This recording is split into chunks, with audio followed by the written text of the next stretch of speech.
You ask Tiger to solve. This deals with linear equations with one unknown. The final result is x equals 8. Let's solve it step by step. Group all constants on the right side of the equation. Add 2 to both sides. Group like terms.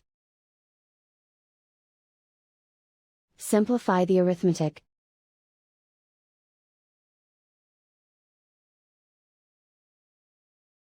Isolate the x. Divide both sides by -10. Cancel out the negatives. Simplify the fraction.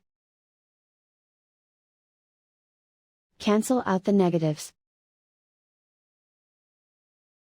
Find the greatest common factor of the numerator and denominator. Factor out and cancel the greatest common factor. And so the final result is x equals 8.